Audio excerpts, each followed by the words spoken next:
안녕하세요. 저는 30대 후반의 여자입니다.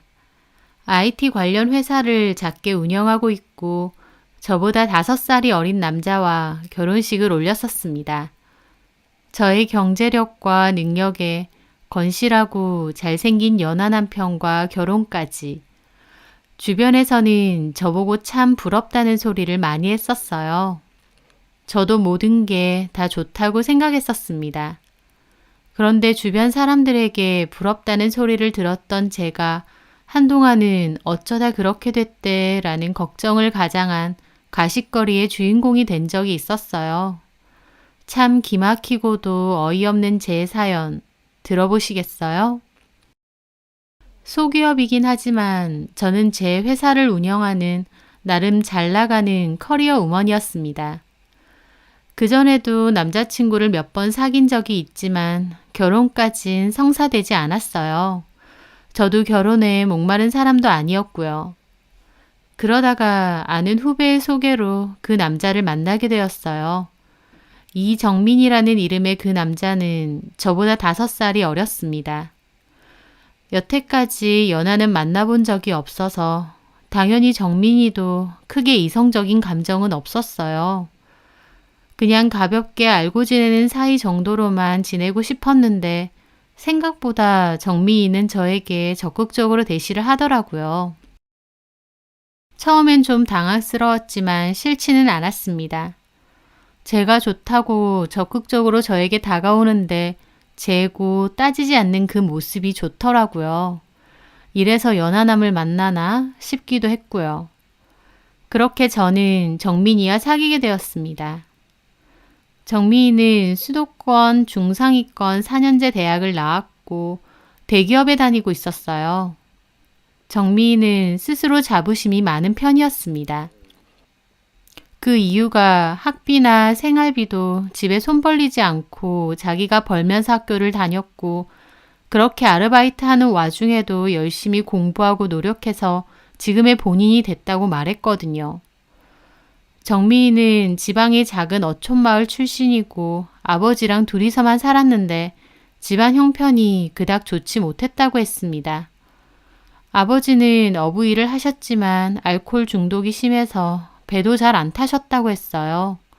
당연히 등록금이나 생활비도 제대로 안 대주셨대요. 그러다가 정민이 대학 다닐 때 급성 알코올 중독 증세로 결국 돌아가셨다고 하더라고요.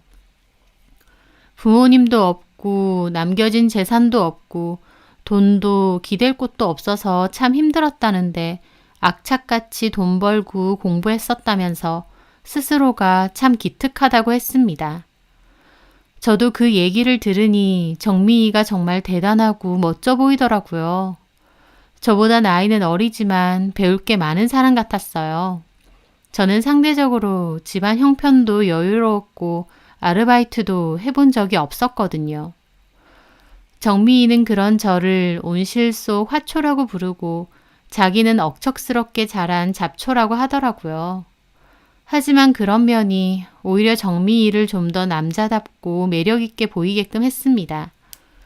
쉬운 환경은 아니었을 텐데도 엇나가지 않고 악착같이 최선을 다해 살아왔다고 하니 남자이기 전에 인간으로서 어떤 존경심도 들었고요. 연하였는데도 제가 이성적으로 호감을 가진 게 바로 그 때문이었어요. 그래서 좋은 마음으로 잘 만나긴 했는데 약간 걸리는 게 정미희는 사치가 좀 심한 편이더라고요. 대기업에 다니니 월급도 나쁘지 않은데도 모으는 것보다 쓰는 게 더 많았거든요. 차도 유지비가 많이 드는 비싼 외제차를 탔고 옷이나 시계, 구두 등도 비싼 명품만 착용을 했어요. 사업체를 운영하는 저도 국산차를 타고 다니는데 정미희는 허영이 좀 있는 편이었죠. 사귈 때야 돈 잘 쓰고 이런 게 큰 문제는 아니었는데 결혼 얘기가 오가면서 좀 걱정되더라고요. 그래서 제가 그런 부분에 대해서 염려가 된다고 말하니 정미희가 그러더라고요. 내가 너무 없이 살아온 게 한이 돼서 그래. 돈도 없는데 아버지까지 돌아가시고 나 진짜 그때 너무 힘들고 죽고 싶었거든. 옷도 제대로 없어서 한 벌로 계절라고. 버스비 아까워서 추운 겨울에 1시간 거리 걸어 다니고 어쩔 땐 쌀도 떨어져서 미역 불려서 먹고 그랬다니까. 그때 결심했어. 나중에 돈 벌면 비싼 차, 비싼 옷, 비싼 음식 내 마음대로 써보겠다라고. 나 한풀이 하는 거라고 생각해주면 안 될까? 정민이의 말에 저도 가슴이 아프더라고요. 정민이의 사치나 허영이 일종의 보상심리 같았습니다. 돈이 없어 너무 악착같이 살아왔던 지난날에 대한 한풀이처럼 말이죠. 그래서 저는 이해하기로 했어요. 다만 곧 결혼을 할 거니까 그 전까지만 이렇게 하라고 했습니다. 결혼하고 나면 절대 이렇게는 안 된다고요. 정미희는 당연하지. 이해해줘서 고마워 자기야. 나 결혼하면 자기가 경제권 다 가져가. 그렇게 해도 돼. 알겠어. 다른 사람이 들으면 그걸 그냥 냅두냐고 하겠지만 사실 저는 크게 상관은 없었습니다.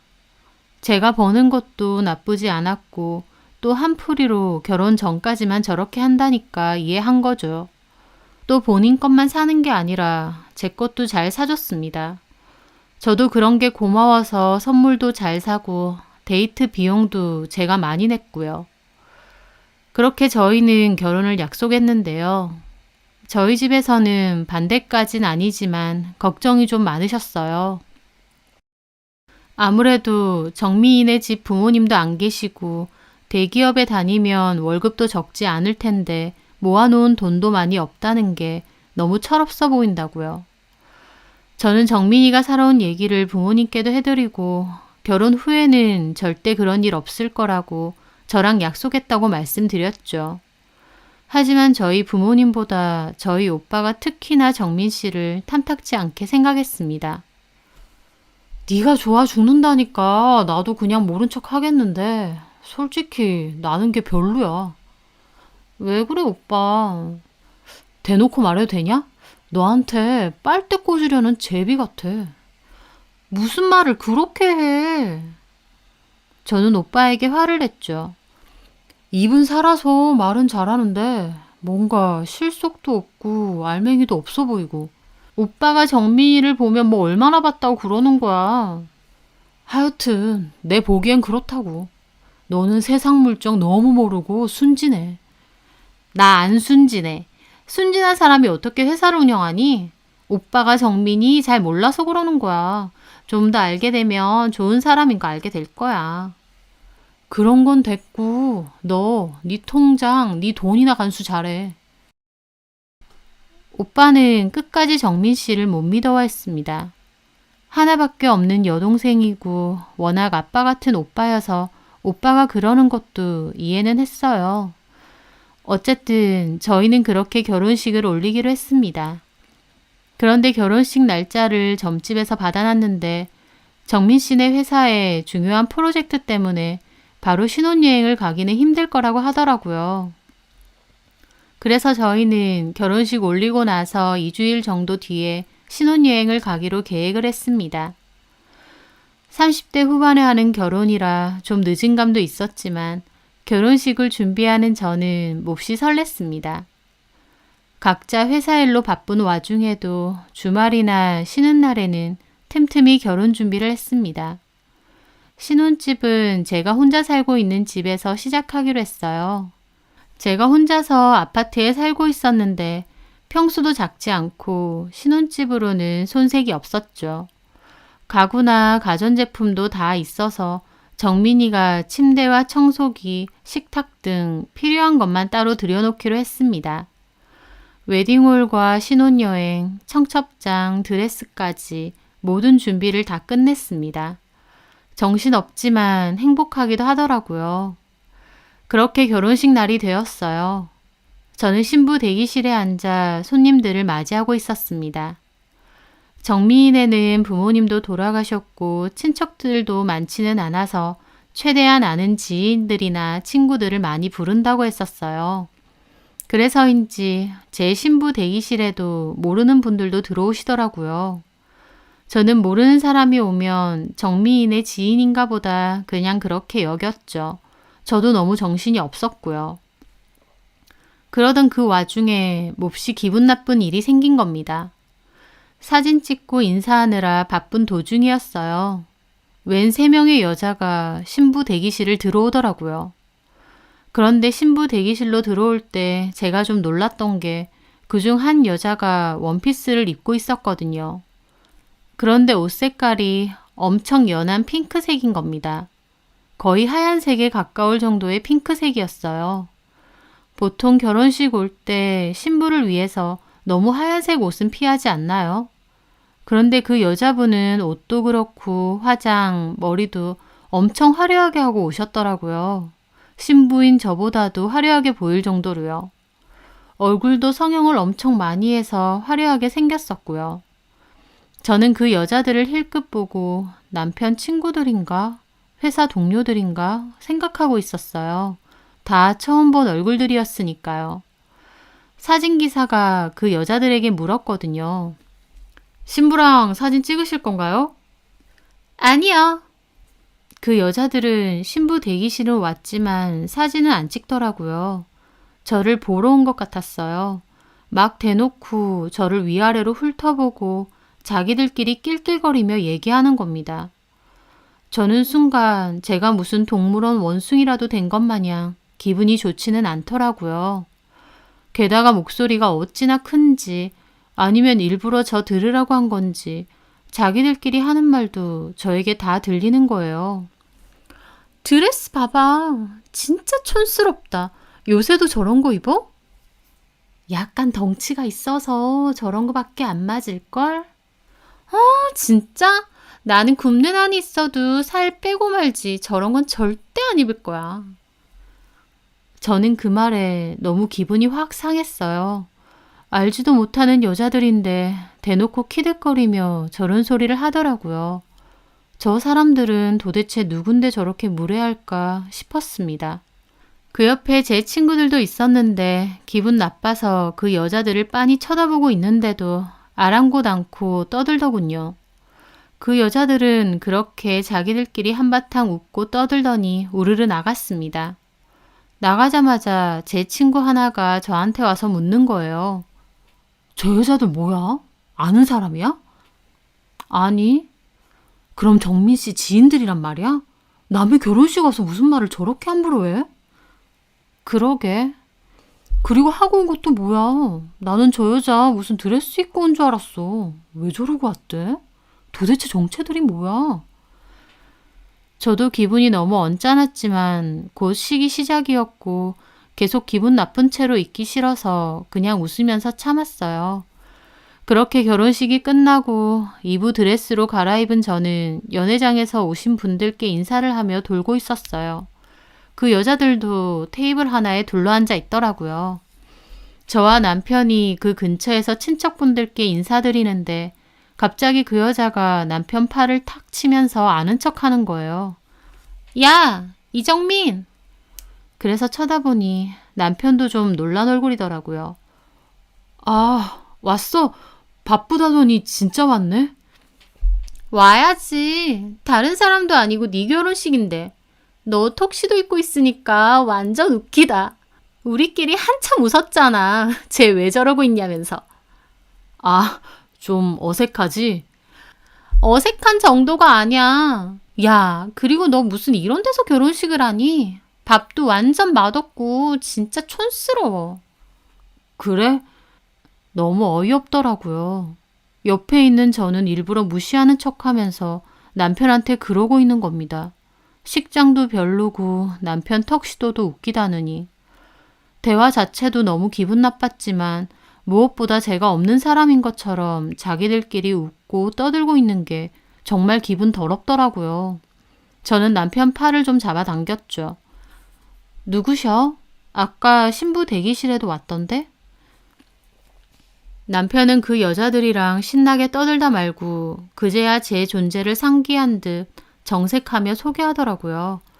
아, 전에 아르바이트 같이 했었던 누나들. 그런데 남편 말에 그 여자 중 하나가 작게 아르바이트 푹 하면서 웃는 겁니다. 저는 속으로 얘네 진짜 뭔가 싶더라고요. 안녕하세요. 저는 화를 꾹 참고 인사했습니다. 그 여자도 대충 인사하더라고요. 네, 안녕하세요. 축하드려요. 여자는 그렇게 말하더니 다시 남편한테 신혼여행 바로 가?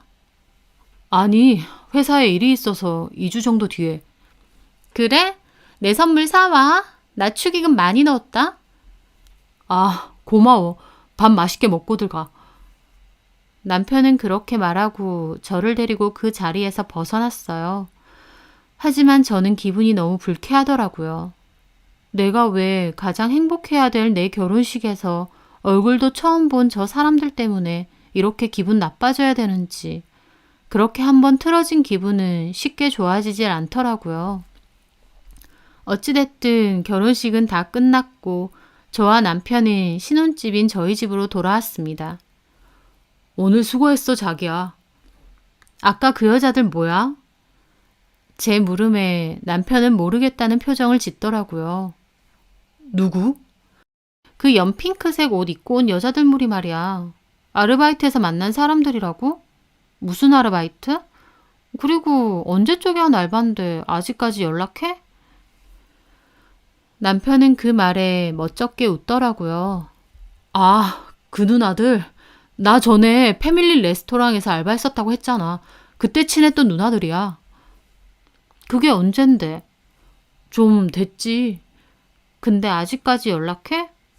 내가 거기서 일할 때 도움 많이 받아서 친했었던 누나들인데 지금은 연락 별로 안 하고 안부 정도만 주고받는 사이야. 근데 내가 결혼한다고 SNS에 사진 올리니까 먼저 연락 왔길래 시간 되면 결혼식 오라 그랬거든. 진짜 올 줄은 몰랐어. 저는 왠지 남편 말이 안 믿기더라고요. 참 이상하네. 그 정도면 거의 얼굴도 안 보고 사는 옛날 지인이라는 말인데 그렇게 뻗쳐 있고 결혼식에 왔다고? 게다가 축의금도 두둑히 넣었고? 아, 그 누나가 원래 성격이 그래. 호탕하고. 뭐 씀씀이도 크고 주변 사람들 잘 챙기고.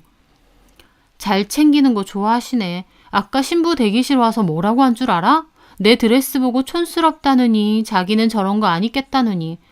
아까 인사 다닐 때도 그래. 뭐 밥도 맛없고 왜 이런 식장을 골랐냐고? 내가 진짜 얼마나 기분 나빴는지 알아? 아, 그랬어? 그 누나는 왜 그렇게 말을 하지? 이해해. 그 누나가 원래 좀 개념 없고 생각 없이 말 잘하거든. 자기가 이해 좀 해줘. 저는 내가 왜 이해해야 되는진 모르겠지만 일단은 더 이상 말하지 않고 넘어가기로 했습니다. 기분은 상했지만 이미 지난 일이고 또 원래 성격이 그런 사람들인가 보다 생각하기로 했거든요. 그런데 정말 기분 나쁜 일은 따로 있었어요. 남편과 피곤해서 각자 누워서 쉬고 있었거든요. 그러면서 저는 남편의 SNS에 들어가게 되었어요. 남편은 결혼식 사진 올리면서 축하해 주셔서 고맙습니다. 이렇게 적어놨더라고요. 그런데 거기에 다른 지인들은 다 축하한다, 잘 살아라 이렇게 댓글을 달아놨는데 한 명이 크크크 결혼식 완전 구렸어. 크크 이렇게 적어놓은 겁니다. 그 순간 저는 이 댓글을 단 사람이 왠지 아까 그 여자일 것 같더라고요. 그래서 그 여자 SNS를 타고 들어가 봤더니 아니나 다를까 아까 그 여자가 맞더라고요. 그 여자 본인 셀카 사진이 가득했거든요. 근데 진짜 기가 막힌 건 그 여자 SNS에 제 결혼식 사진이 떡하니 올라가 있는 거예요. 그것도 제가 눈을 반쯤 감은 이상한 사진이요. 그것만도 깜짝 놀라고 기분 나쁜데 사진 밑에 정민이 결혼식 잘 살아. 근데 빡세게 신부 화장한 신부보다 하객이 더 나은 건 처음 봄. 크크. 이렇게 적어놓은 거예요. 그걸 보는데 너무 화가 나더라고요. 아니, 저랑 생판 모르는 사이인데 무슨 억한 심정이 있길래 이상한 사진까지 찍어서 올리고 이런 식으로 조롱하는 글을 적나요? 너무 황당하고 기분 나빠서 손까지 떨리더라고요. 저는 그 즉시 방에서 쉬고 있던 남편에게 달려갔죠. 이거 봐. 당신 아는 누나라는 그 여자 미친 거 아니야? 제 말에 남편도 폰을 보더니 조금 놀라더라고요. 아, 왜 이랬지? 이 여자 뭐야? 나한테 뭐 원수 졌어? 남의 사진은 왜 함부로 자기 SNS에 올리고 또 밑에 이 글은 뭐야? 아, 이 누나 원래 개념이 없거든. 개념이 있고 없고 이게 무슨 짓이냐고. 미친 거 아니야? 솔직히 말해봐. 이 여자 진짜 뭐야? 당신 전 여친이라도 돼? 그래서 나한테 억한 심정 있어서 드레스 같은 원피스 입고 오고 신부 대기실에서도 나 다 들리게 험담하고 뒤에서는 내 사진 함부로 찍어서 이런 글까지 올리는 거야? 아니야. 이 누나랑 내가 무슨 절대 그런 거 아니야. 저는 씩씩대며 남편 폰을 들어 들이밀었어요. 전화해. 어딜? 어디겠어. 나 그 여자한테 직접 사과받아야겠어. 그 여자한테 전화해. 아, 그건 좀 아니지. 그래도 결혼식 일부러 시간 내서 와준 사람한테. 내가 초대했어? 내가 오라고 했냐고. 뭔데 나한테 이러는데? 축의금 그거 당장 돌려준다 그래. 그리고 똑바로 사과하라 그래. 안 그러면 내 사진 함부로 올려서 이딴 소리 한 거 다 캡처해서 고소할 거야. 고소? 남편은 일어나더니 저를 달래더라고요. 자기야, 좋은 날에 이러지 말자. 이 누나가 원래 좀 개념이 없고 막말도 잘하고 좀 그래. 그래서 나도 더 이상 친하게 안 지낸 거고. 근데 결혼식은 왜 부르는데? 내가 부른 게 아니라 지가 온 거라니까. 하여튼 사진은 내가 내리라고 할게. 됐고 전화해 지금. 아, 자기야. 당장에 내가 해? 제 말에 남편은 마지못해 죽상을 하며 전화를 걸더라고요. 저는 옆에서 씩씩대며 있었고요. 여보세요? 아, 저기 누나. 남편은 제 눈치를 보면서 말하더라고요. 오늘 결혼식 와준 건 고마운데 왜 우리 사진을 함부로 올려 누나 SNS에. 와이프가 보고 화가 많이 났어. 저는 남편의 태도에 더 화가 났습니다. 정상적인 남편이라면 본인이 더 화가 나서 따져야 되는 거 아닌가요? 왜 저렇게 저 자세로 우물쭈물 거리는지 모르겠더라고요. 사과를 좀 해줘야겠는데. 와이프가 화가 많이 났거든. 아니, 누나가 그런 사진 올린 건 잘못했으니까. 저는 답답해서 남편 폰을 뺏어서 통화했습니다. 여보세요? 이봐요. 내가 아까부터 기분 나쁜 거 참았는데 나한테 무슨 억한 심정 있어요? 뭐가요? 신부 대기실에서 대뜸 드레스 어쩌고 하질 않나. 면전에 대고 식장 별로라고 하질 않나. 본인 SNS에 남의 결혼식 사진 올려서 그 밑에다가 완전 조롱하는 글 적고 미치셨어요? 나 진짜 어이없네. 기껏 시간 내고 돈 들여서 결혼식 가줬더니 뭐가 어째요? 누가 오라고 했어요? 남편이 초대한 것도 아니고 본인이 온다고 했다면서요. 그래서 남의 결혼식에 옷도 그렇게 입고 온 거예요? 야, 내가 뭘 입고 가든 뭔 상관인데? 네가 나이 들고 드레스도 거지 같은 걸 왜 나한테 난린대? 와, 이 여자 완전 막장이더라고요. 바로 반말하고 야야거리면서 도리어 뭐라고 하는데 저는 도대체 이 여자 정체가 뭔가 싶었습니다. 야? 너 말 다 했니? 너 내 사진 바로 내려. 네가 뭔데 남의 사진을 함부로 그렇게 게재하고 그딴 소리를 짓거려나? 기껏 결혼식 가서 사진 찍어주고 올려줘도 지랄이야. 남편보다 나이도 많고 가진 건 돈밖에 없어서 열등감 느끼나 보지? 뭐? 여자는 그렇게 전화를 끊더라고요. 진짜 얼마나 속에서 천불이 나고 열이 받던지. 이 여자 진짜 뭐야? 내가 얘기하면 되는데 왜 폰을 갖고 가? 자긴 지금 뭐 하는 거야? 자기가 더 화내야 되는 거 아니야? 아, 원래 그런 사람이라니까. 저는 남편한테 더 화가 나더라고요. 그러면서 속으로 이것들 진짜 뭐가 있나 싶었습니다. 그러지 않고서야 그 여자는 생판남인 저한테 이렇게까지 할 이유가 없고 남편도 이렇게 두둔할 이유가 없으니까요. 저는 더 따지려다 일단 아무 말 없이 방 밖으로 나갔습니다. 그날 많은 생각이 들더라고요. 너무 행복해야 될 결혼식 날이었지만 저는 식을 올리자마자 이 결혼이 잘못된 건가 싶을 정도였으니까요. 그리고 분명히 저 여자와 남편 사이에 뭐가 있다는 생각이 들었습니다. 남편은 몇 시간 뒤 저에게 와서 미안하다고 그 누나한테 사진 내리라고 하겠다고 화풀라고 하더라고요. 저는 일단은 화 푸는 척 알겠다고 받아주는 척 했습니다. 하지만 속으로 저 여자와 남편이 무슨 관계인 건지 몰래 알아봐야겠다 결심했죠. 제가 IT 관련 사업을 하기도 하고 웹서칭 관련해서도 나름 빠삭하다 보니 그 여자의 신상 정보로 인터넷상에서 찾을 수 있는 건 다 뒤져봤습니다.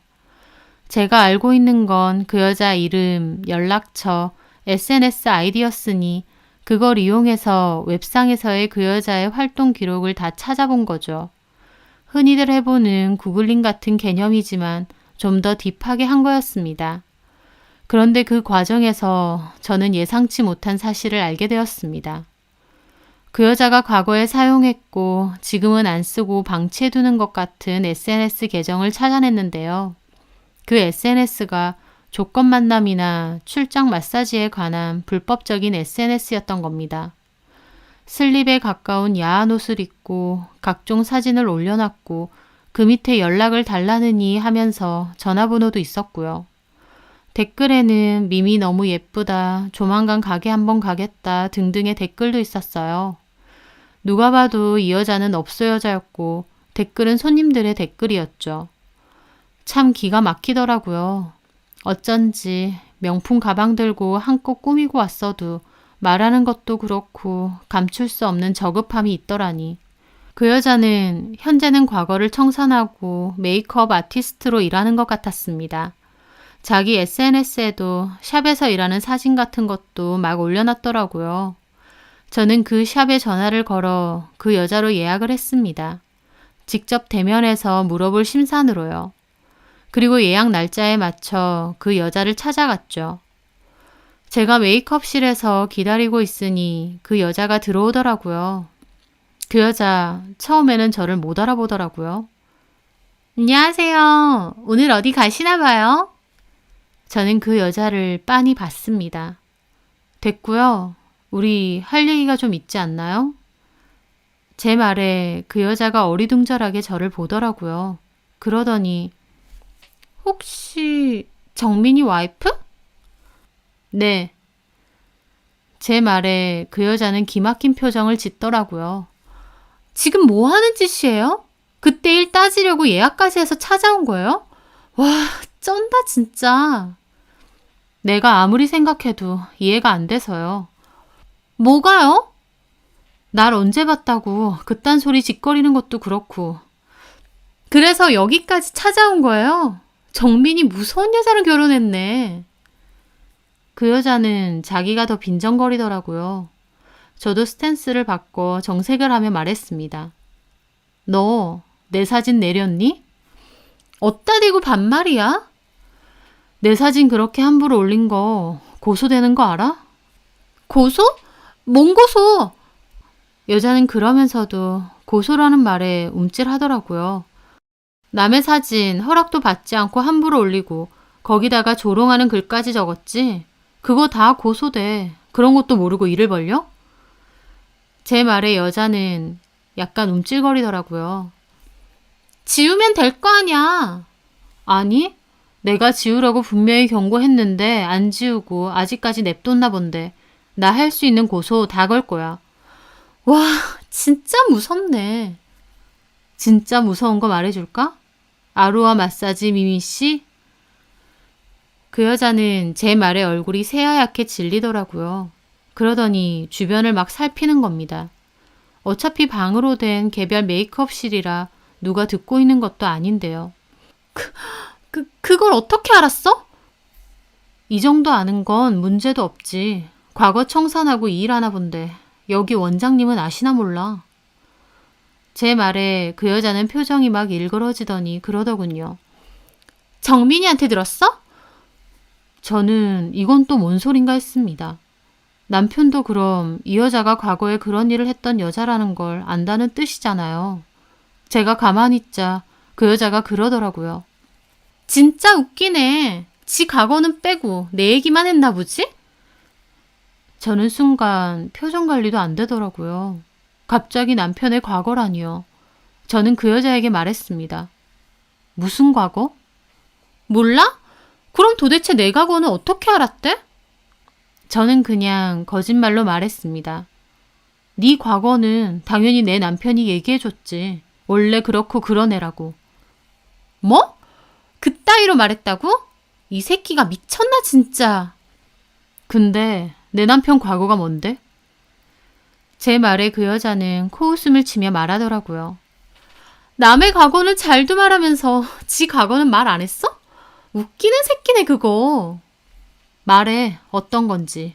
지금 말 안 하면 너네 원장한테 네가 예전에 무슨 일 했는지 다 말할 거니까.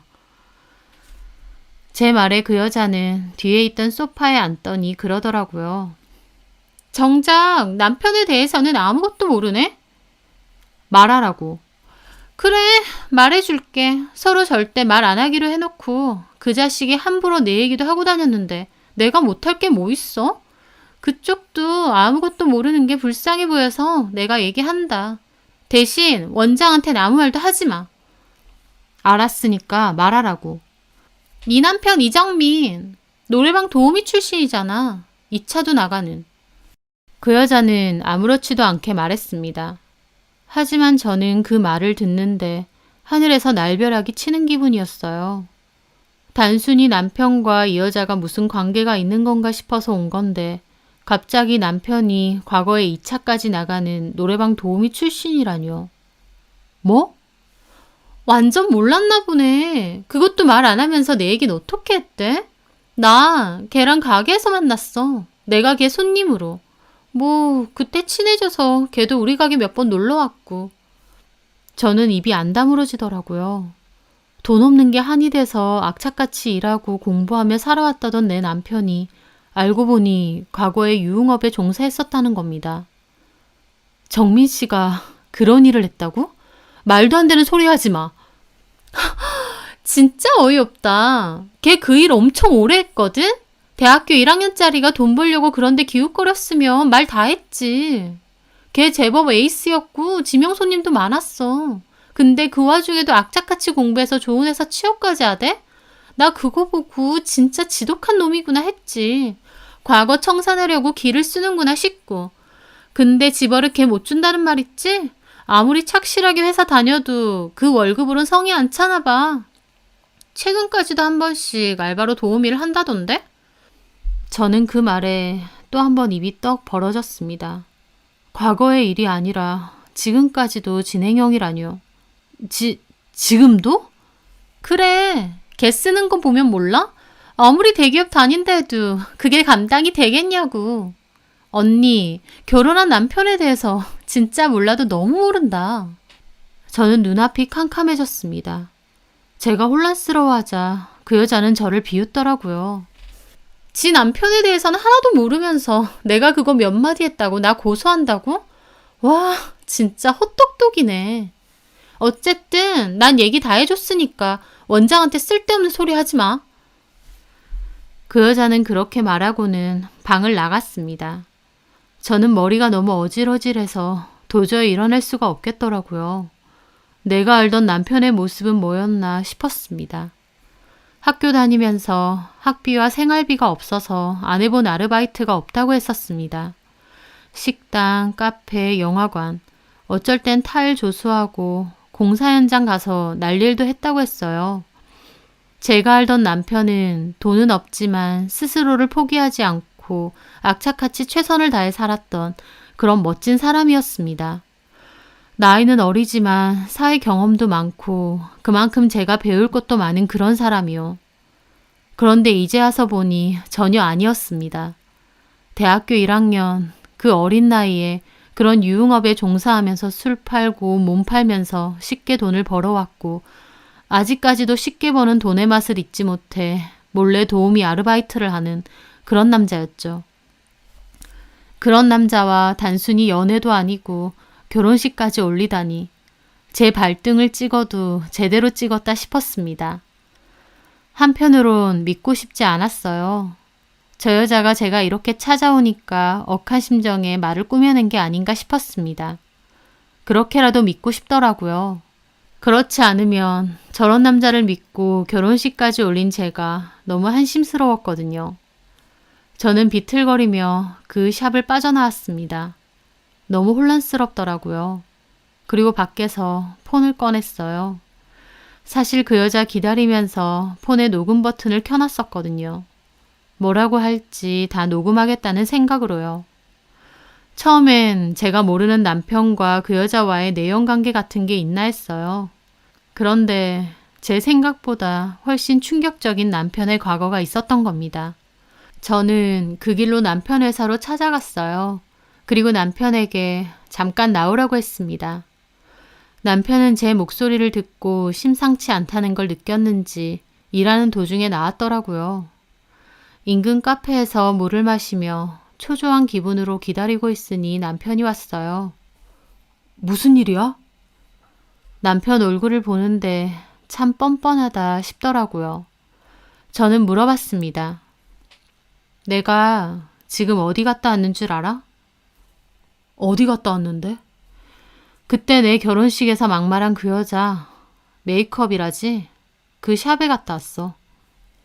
제 말에 남편도 놀라더라고요. 아니, 거길 어떻게 알고? 자기 SNS에 엄청 올려놨던데 그걸 모를까봐? 근데 거길 왜 가? 사과 들으려고? 아, 그렇게까지 해야겠어? 왜 이렇게 팔짝 뛰어? 내가 그 여자 만나면 안 될 이유라도 있나 봐. 아니, 그런 게 아니라 왜 일을 그렇게 크게 만드냐 그거지. 그 누나 원래 개념 없고 그냥 그런 사람인가 보다 하면 되잖아. 근데 참 이상하더라. 그런 개념도 없고 이상한 사람이랑 당신이랑 친하다는 게. 친한 게 아니라 전에 일할 때 좀 알았던 누나라고 했잖아. 아, 너 노래방 도우미 일할 때? 제 말에 남편은 정말 일시정지라도 됐냥 멈추더라고요. 뭐? 그 여자가 다 얘기해 주던데 당신 과거. 뭐 식당에서 일하고 영화관에서 일하고 가끔 공사장에서 날일도 했다고? 웃기고 있네. 너 처음부터 노래방 도우미로 일했다며? 2차도 다니는. 난 남자도 그런 일 하는 거 처음 알았네. 제 말에 남편은 정말 놀라더라고요. 그걸 그 누나, 아니 그 여자가 다 얘기를 했다고?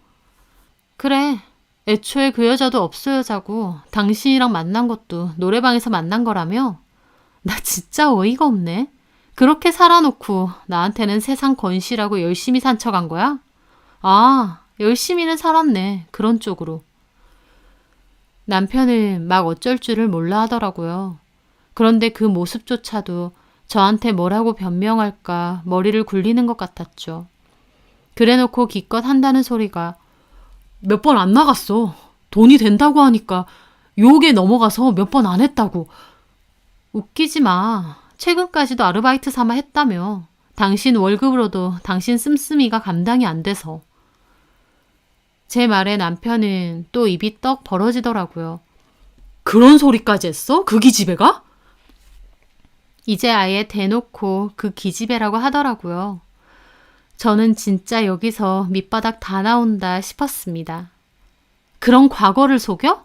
진짜 소름 끼친다. 저는 자리에서 일어났습니다. 우리 결혼 없던 걸로 하자. 내 집에서 당장 들여온 짐 다 빼. 자기야, 이러지 말자. 진짜 몇 번 아니야. 돈이 급해서 한 거고. 이젠 절대 안 그럴게. 웃기지 마. 내가 당신 애초에 좋게 본 게 힘든 과정 환경 속에서도 꿋꿋하고 최선을 다해 살아온 게 존경스럽고 대단해서였던 거였어. 근데 이제 와서 보니 돈 쉽게 벌려고 할지 못할지 다 하고 다닌 거네. 게다가 본인 사치 감당이 안 돼서 나랑 만나는 최근까지 그 일을 한 거고. 와, 진짜. 당장 네 짐 다 빼. 저는 저를 붙잡는 남편을 뿌리치고 그렇게 카페를 빠져나왔습니다. 결혼이 파토가 난 건데 너무 기가 막히고 허탈해서 눈물조차 안 나더라고요. 저는 남편에게 문자로 이번 주 안에는 집에 안 들어갈 테니 그 사이에 네 짐 다 빼라고, 안 그러면 다 버릴 거라고 했습니다. 남편은 잘못했다고도 하고 전화도 계속 왔는데 저는 다 씹었죠. 친정에 가서 이 일을 다 얘기했고 부모님과 오빠도 뒤집어졌습니다. 오빠도 가만 안 둘 거라고, 그때 내가 결혼하지 말라고 안 했느냐고 하고, 부모님도 시까지 올렸는데 이게 무슨 일이냐고 펄쩍 뛰셨어요. 저도 참담하더라고요. 내가 남자 보는 눈이 이것밖에 안 되나 싶고요. 그때부터 남편으로부터 오는 연락은 일체 확인하지 않았습니다. 그런데 며칠 후 예상치 못한 곳에서 전화가 왔어요. 경찰서였습니다. 남편이 술을 잔뜩 먹고 미미라는 그 여자 샵에 따지러 간 모양이더라고요. 그 여자는 퇴근길이었는데 샵 앞에서 둘이서 싸우고 난리가 났고 결국 거기 있는 직원이 신고를 했다더라고요. 저한테 경찰서로 와봐야겠다고 했는데 저는 이제 남편 아니라고 알아서 하라 하고 안 갔습니다. 그 전화를 받는데 참 가지가지한다 싶더라고요. 남편은 알아서 경찰서에선 나온 모양인데 그 후로 본색 드러내서 짐 못 뺀다고 누구 맘대로 결혼을 물으냐며 욕설에 가까운 문자를 저한테 보내더라고요. 저희 오빠가 결국 전화해서 저희 집에서 짐 다 빼라고 그리고 고소할 거니까 그런 줄 알라고 으름장을 놨어요. 결국 전 남편은 저희 집에서 본인이 가져온 짐 다 뺐고요. 다행히 혼인신고는 하기 전이라서 따로 이혼소송이나 혼인무효소송은 할 필요가 없었습니다. 그나마 다행이라고나 할까요? 과거를 의도적으로 속이고 농락한 사실에 저희 집에서 소송할 거다 어쩌다 하니까 그제야 잘못했다고 하면서 결혼식에 들어간 비용은 남편 쪽에서 배상하기로 하고 마무리 짓기로 했습니다. 하지만 돈이 문제인가요? 저는 결혼식 올리자마자 갈라서는 바람에 주변에서는 제 이야기로 한동안 엄청 들썩거렸거든요. 자세한 내막은 진짜 친한 지인 말곤 안 했지만 결혼식 올리자마자 파토난 게 다른 사람들에겐 큰 흥미거리인 것 같았습니다. 저도 그런 게 너무 스트레스였지만 더 이상 들쑤시지 말자 싶어서 덮기로 했습니다. 시간이 해결해 줄 거라고 믿으면서요. 참 건실하고 성실한 사람이라 생각했었는데 실체를 알고 보니 어쩜 그렇게 뻔뻔하고 자기 포장을 잘하는 사람인가 싶더라고요. 그 번지르르한 말솜씨와 연기에 저도 깜빡 속았던 거였습니다.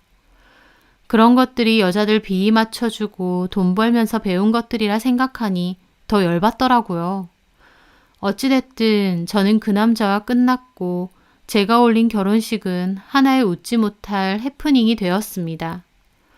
잘 나가는 커리어 우먼이었던 제가 한순간에 결혼식까지 올리고 파토가 난 흥미로운 가십의 주인공이 되었다는 게 너무 화가 나기도 했지만 한편으론 이쯤에서 그만둔 게 다행이라는 생각도 들더라고요. 안 그랬으면 결혼하고 나서도 저희 오빠의 염려대로 돈 계속 뜯기거나 속임을 당하면서 살았을지도 모르니까요. 당장은 속상하고 어떻게 이런 일을 겪었나 싶지만 길게 보면 차라리 지금 데이고 다 알아버린 게 다행이다 싶기도 합니다. 제 결혼식에 와서 뜬금없이 시비 걸고 무례하게 굴었던 그 여자. 그래도 그 여자 덕에 남편의 진짜 실체는 알게 되었네요. 번지르르한 말을 믿지 말고 그 사람의 진짜 내면을 볼 수 있는 눈을 길러야겠다 싶습니다. 제 사연 들어주셔서 감사합니다.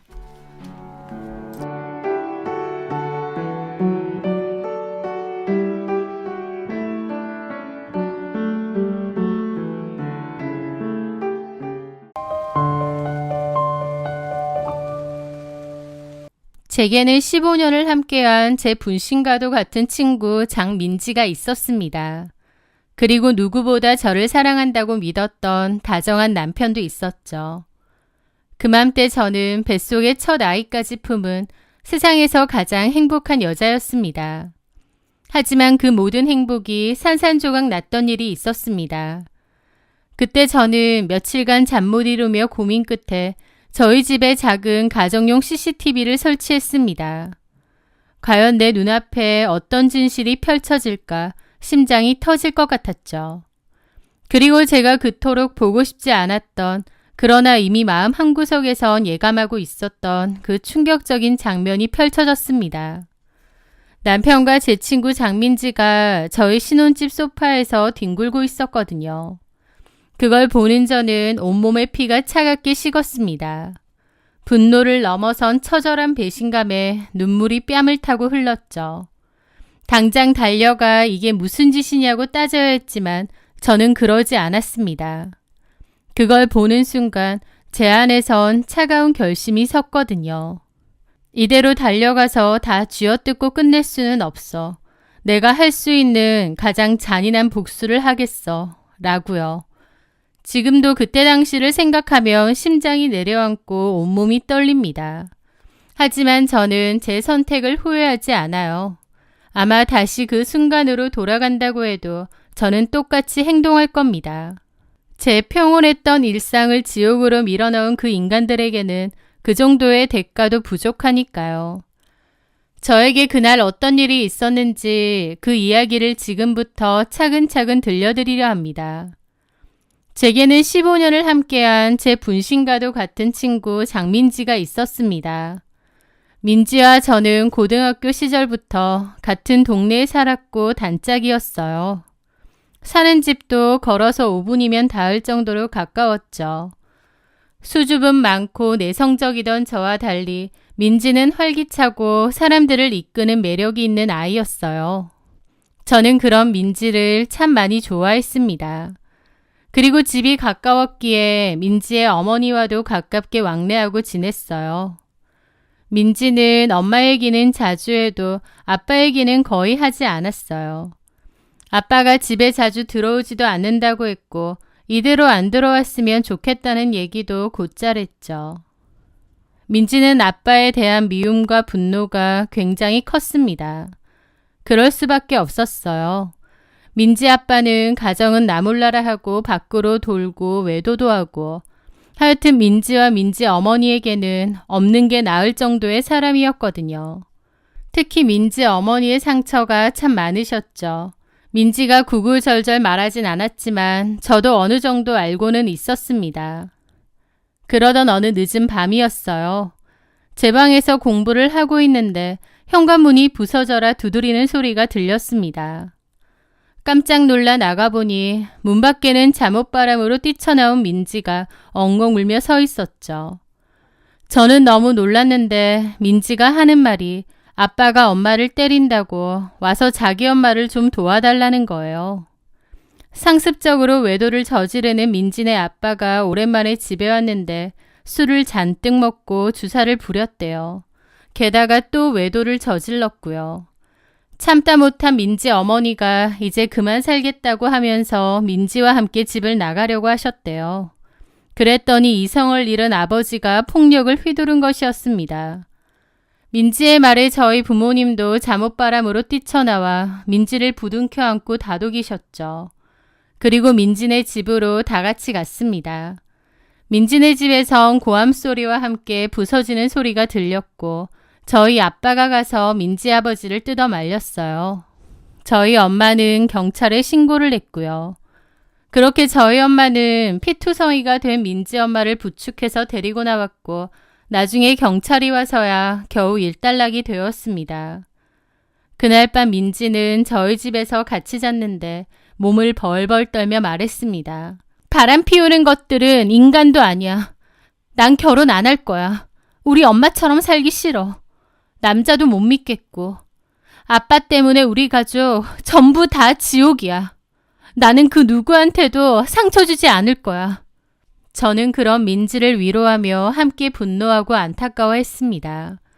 그날의 일은 민지에게도 또 저에게도 상처로 남았죠. 그 뒤로 민지네 어머니는 민지 아버지를 폭행으로 고소하고 이혼도 준비하셨어요. 그러는 바람에 한동안 민지까지 학교에 잘 안 나오기도 했습니다. 그래도 다행히 민지네 부모님은 무사히 이혼을 하셨고 민지와 민지 어머니는 민지 아버지로부터 해방되게 되었죠. 그 일을 계기로 민지네 어머님도 저희 부모님과 저에게 너무 고마워하셨고 여전히 한 동네에 살았기에 마치 가족처럼 가깝고 친하게 잘 지내게 되었습니다. 민지는 그때 저에게 했던 말처럼 결혼에 관심이 없다고 했습니다. 정 외로우면 남자는 적당히 만나겠지만 결혼은 안 하겠다고 했죠. 저는 민지의 상처를 알기에 민지가 어떤 선택을 하든 다 응원해 줄 거라고 했습니다. 그러던 와중 저는 한 남자를 만났어요. 다정다감하고 저만 사랑해주는 그런 사람 같았습니다. 저는 그 남자와 연애를 하고 결혼도 했어요. 민지는 본인은 결혼을 안 한다고 했지만 가장 친한 친구인 저의 결혼은 두 발 벗고 나서서 도와주더라고요. 같이 집도 알아봐주고 신혼살림도 알아봐주고 그러는 과정에서 저희 남편하고 친해지기도 했습니다. 나이도 셋 다 동갑이었기에 친구가 되기 쉬웠죠. 그렇게 저는 결혼 후 신혼집에 들어가 살았는데 민지는 저희 신혼집이 위치도 좋고 내부도 너무 좋다면서 자기도 엄마랑 여기로 이사 오고 싶대요. 마침 전세 계약 만료가 됐기에 이사할 곳도 찾아야 된다고 했고요. 저는 저희 아파트로 오라고 했고 결국 민지와 민진의 어머니는 같은 아파트에 동만 다르게 이사를 왔습니다. 제가 결혼하고 1년 뒤 일이었죠. 가깝게 살게 되면서 저희 집에는 민지가 제 집 드나들듯이 자주 놀러 왔습니다. 저에게는 민지가 친자매 같았고 저희 남편도 민지를 그렇게 생각했고요. 그래서 더더욱 스스럼 없이 친하게 잘 지냈던 것 같아요. 셋이 함께 영화도 보고 맥주도 마시고 보드게임도 하고요. 제가 남편한테 괜찮은 남자 있으면 민지 소개시켜주자고 넷이서 놀면 더 재밌을 것 같다고 했고 저희 남편이 민지에게 물어보기도 했어요. 하지만 민지는 자기는 결혼할 생각이 없고 남자한테도 관심이 없다며 딱 잘라 거절했죠. 어쨌든 그렇게 셋이서 잘 지냈습니다. 저는 그 평화로운 시간이 영원할 거라고 믿었죠. 훗날 민지가 자신의 어머니가 겪은 고통을 제게 고스란히 되돌려 줄 거라고는 저희 부모님이 도와줬던 은혜를 이토록 추악하게 돌려줄 거라고는 꿈에도 상상하지 못한 채 말이죠. 결혼하고 2년 반 정도 지난 저희 부부에게는 선물이 찾아왔습니다. 제가 첫 아이를 임신하게 된 거죠.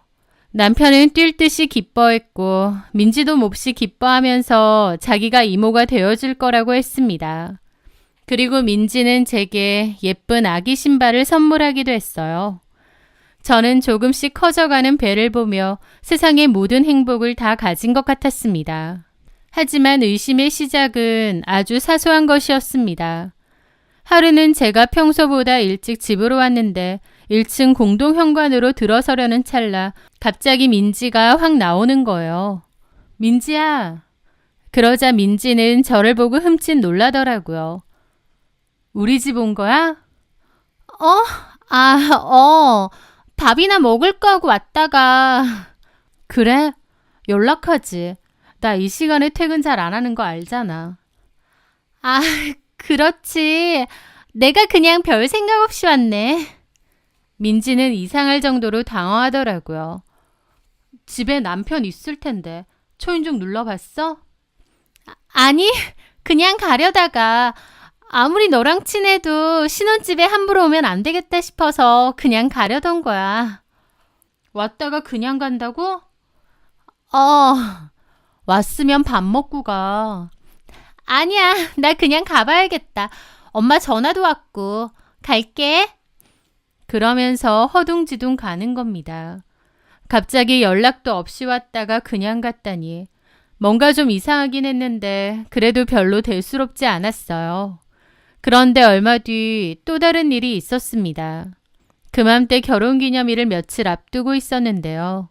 남편의 옷을 정리하다가 바지 주머니에서 구겨진 명품 팔찌 구매 영수증을 발견했습니다.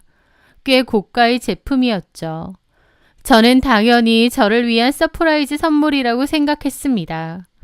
무뚝뚝한 줄만 알았더니 결혼기념일 선물로 이런 걸 다 준비했네. 저는 설레는 마음으로 결혼기념일을 손꼽아 기다렸습니다. 그런데 결혼기념일 당일 늦게 퇴근한 남편의 손은 텅 비어 있었습니다. 남편은 피곤한 얼굴로 제게 다가와 그러더군요. 미안해 여보. 요즘 너무 바빠서 선물을 미처 준비 못했어. 주말에 백화점 가서 당신 갖고 싶은 거 사줄게. 라는 거예요. 실망감이 파도처럼 밀려오기도 하고 또 그럼 내가 받던 영수증은 뭐지 싶기도 했습니다. 하지만 그때는 크게 생각 않고 넘어갔던 것 같아요. 그런데 며칠 뒤 민지네 집에 올라가 함께 차를 마시던 저는 제 눈을 의심했습니다. 민지의 손목에서 무언가 반짝였거든요. 가만 보니 제가 영수증에서 봤던 바로 그 브랜드의 팔찌였습니다. 그걸 보는데 심장이 쿵 하고 바닥까지 내려앉는 기분이었습니다. 저는 애써 아무렇지 않은 척 떨리는 목소리로 물었죠. 민지야, 이 팔찌 예쁘다. 새로 샀어? 제 질문에 민지는 마치 죄를 짓다 들킨 사람처럼 화들짝 놀라며 팔을 테이블 아래로 숨겼습니다. 그냥 한번 사봤어. 예쁘지? 비싼 거라 큰맘 먹고 샀어. 민지는 제 시선을 피하며 어색하게 웃었습니다. 당황한 기색이 역력했죠. 저는 애써 태연한 척했지만 머릿속은 이미 수만 가지의 생각들로 뒤엉키고 있었습니다. 설마 그냥 우연이겠지. 똑같은 디자인의 팔찌일 뿐일 거야. 하지만 제 마음속의 이성은 이미 알고 있었습니다. 세상에 그런 우연은 없다는 것을요. 그리고 전에 민지가 황급히 저희 집에서 나온 일도 다시금 떠오르더라고요.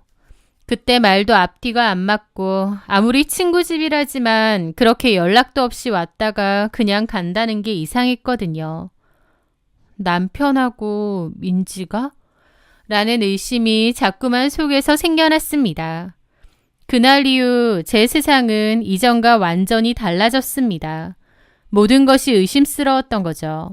남편의 모든 행동, 민지의 모든 말이 제 머릿속에서 수십 번씩 되감기며 다른 의미로 해석되기 시작했습니다.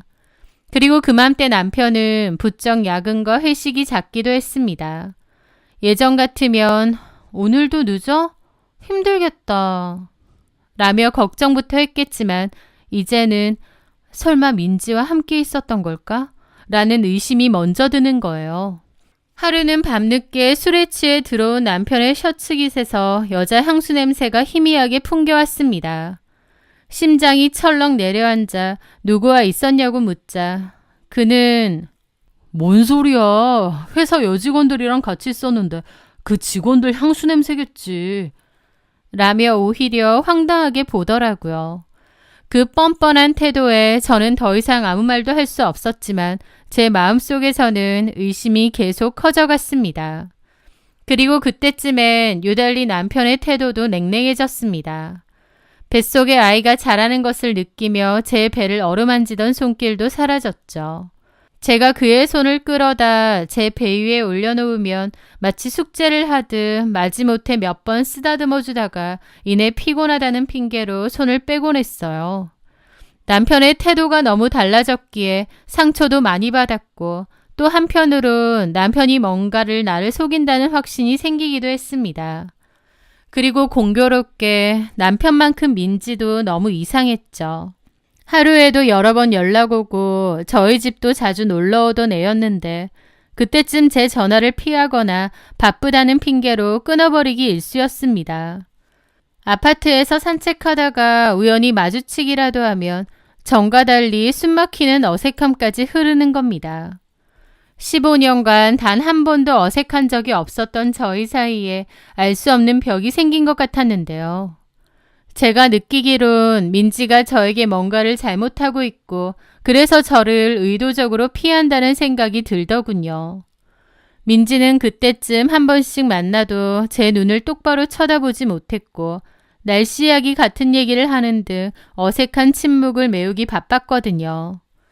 한때는 세상에서 가장 가깝고 편안했던 두 사람이 이제는 가장 불편하고 어려운 존재가 되어버린 거죠. 저는 밤마다 잠을 설쳤습니다. 내가 너무 예민한 걸까? 임신해서 호르몬 때문에 괜한 의심을 하는 건 아닐까? 스스로를 다그쳐 보기도 했습니다. 하지만 아무리 생각해도 그 팔찌는 그리고 그들의 어색한 태도는 단순한 저만의 오해나 우연으로 치부할 수가 없더라고요. 뱃속의 아이는 무럭무럭 자라고 있는데 하루하루 피가 마르는 기분이었습니다. 웃어도 웃는 게 아니었고 맛있는 음식을 먹어도 모래를 씹는 것 같은 지경이었죠. 이대로는 안 되겠다 싶었습니다. 이 의심과 불안 속에서 아이를 키울 수는 없었죠. 제 정신이 먼저 피폐해지기 전에, 그리고 아이가 태어나기 전에 모든 것을 명확히 해야만 했습니다. 며칠을 고민한 끝에 저는 인터넷으로 아주 작은 크기의 가정용 CCTV를 주문했습니다. 거실 액자인 척 위장할 수 있는 제품이었죠.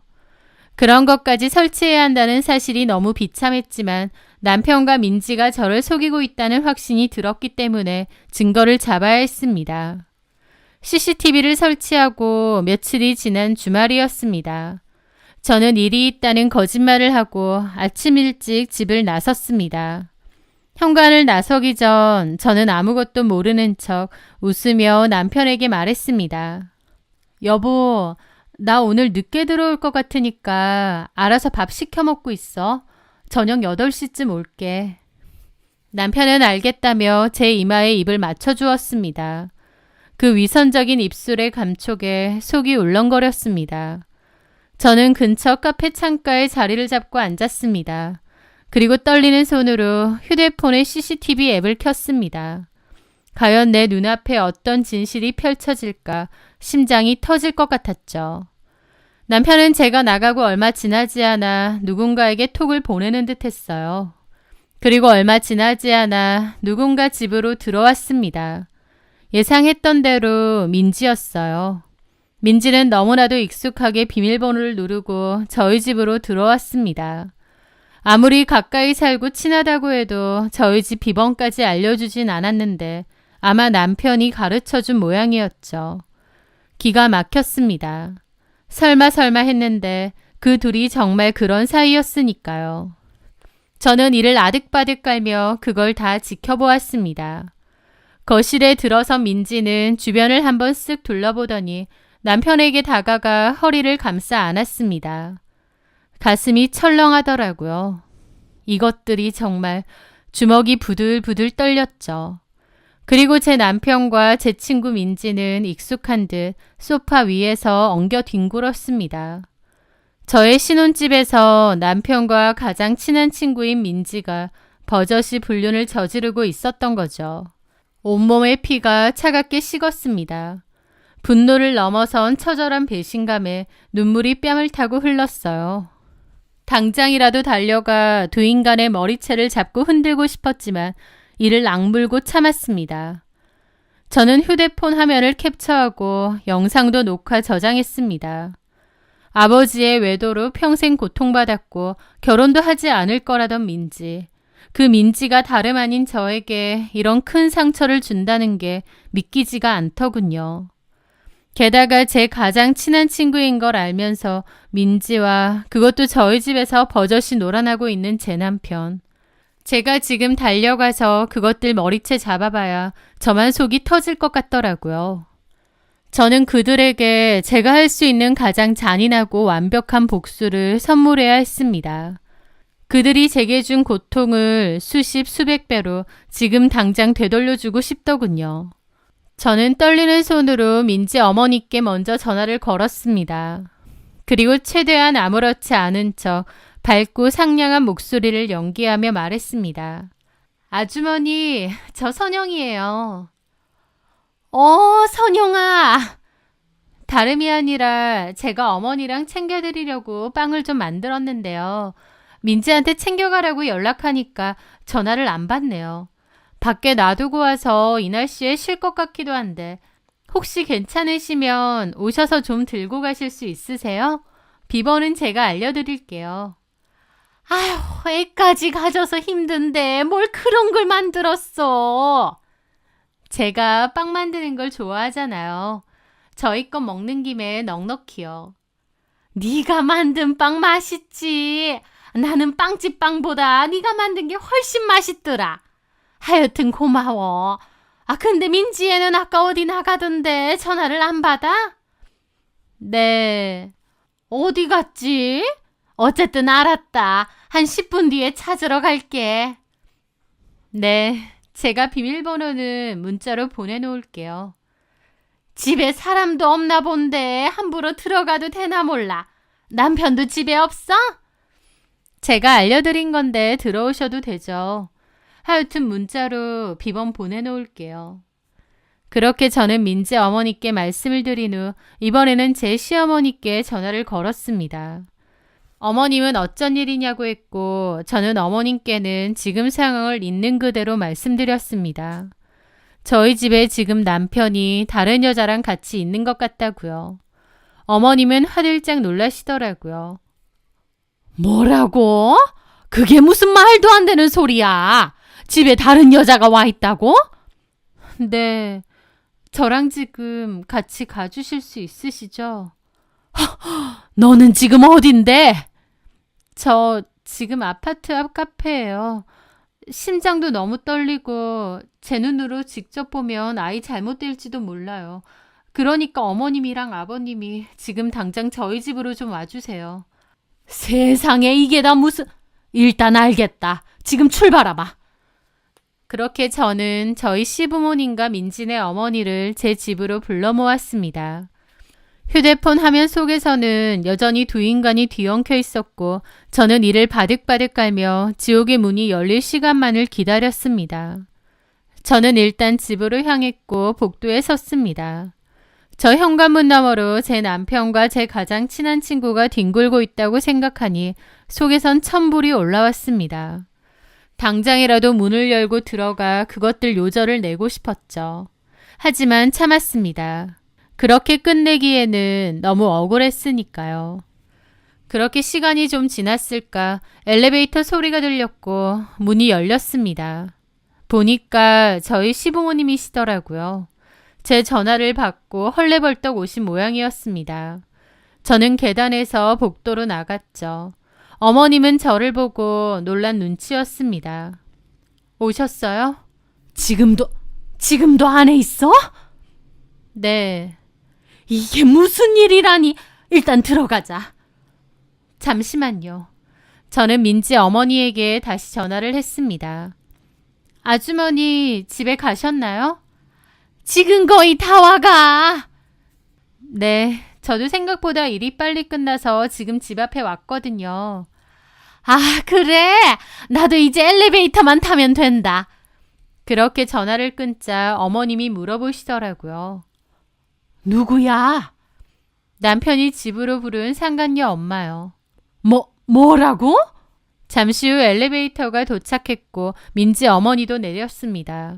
저는 가볍게 인사를 했고 민지 어머니는 저와 함께 저희 시부모님까지 있으니 당황한 얼굴이었죠. 어머, 시부모님이 오신 거야? 네. 아휴, 나는 빵만 가지고 얼른 가야겠네. 네, 이제 문 열게요. 솔직히 아무것도 모르는 민지 어머니에게는 죄송한 마음도 조금은 있었습니다. 하지만 그런 저는 무슨 잘못이 있겠나요? 장민지에게 가장 비참하고 잔인한 복수를 하고 싶었습니다. 저는 이를 악물고 비밀번호를 누른 후 문을 확 열어 제꼈습니다. 그렇게 저와 시부모님, 민지 어머니까지 다 같이 집 안으로 들어갔는데 정말 가관이었죠. 민지 어머니 그리고 제 시부모님이 거실에 들어서는 순간 눈앞에 펼쳐진 광경에 그대로 얼어붙었습니다.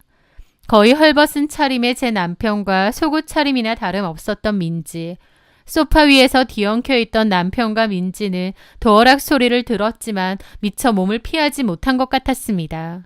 무슨 정지 화면이라도 된 듯 다 얼어붙었습니다.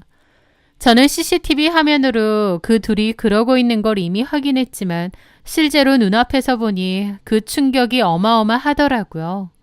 갑자기 배까지 너무 당겨오는 겁니다. 일순간에 모두 정지되어 있다가 민지가 기함하며 일어나 옷을 주워 입었습니다. 세상에, 이것들이 미쳤나? 야, 최우성, 너 뭐 하는 거야? 야, 이 자식아, 너 제정신이야? 아니, 엄마 아빠가 여길 어떻게... 그러면서 남편도 놀라서 팬티를 찾아 입고 난리도 아니었죠. 어머님은 달려가서 남편 등짝을 때렸습니다.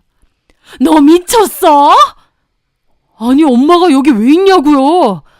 남편은 정신이 나가서 횡설수설 하더라고요. 민지도 얼굴이 시뻘개진 채로 막 옷을 껴입고 있었죠. 그때까지 자기 엄마도 와 있다는 걸 미처 발견 못한 것 같았습니다. 그때 충격받은 민지 어머니의 목소리가 들렸죠. 민지야! 그 말에 민지가 눈이 휘둥그레져서 쳐다보는 겁니다. 어머, 엄마! 너 이게 무슨... 엄마가 여기 왜 있어요? 민지 어머니는 충격으로 말도 잇지 못했습니다. 민지도 어쩔 줄 몰라 하며 손까지 부들부들 떨더라고요. 친구네 신혼집에서 친구 남편하고 뒹굴 땐 대담하기도 하더니 이제 와서 놀란 꼴이라는 게 너무 어이가 없었죠. 민지 어머니는 온몸을 부들부들 떨더니 넋이 나간 듯 묻더군요. 네가 선영이네 남편이랑 왜 이러고 있니? 그게... 이게 뭐 하는 짓이야? 너 선영이 남편이랑 바람 피는 거야? 엄마, 저기 일단은 나가서 얘기하자.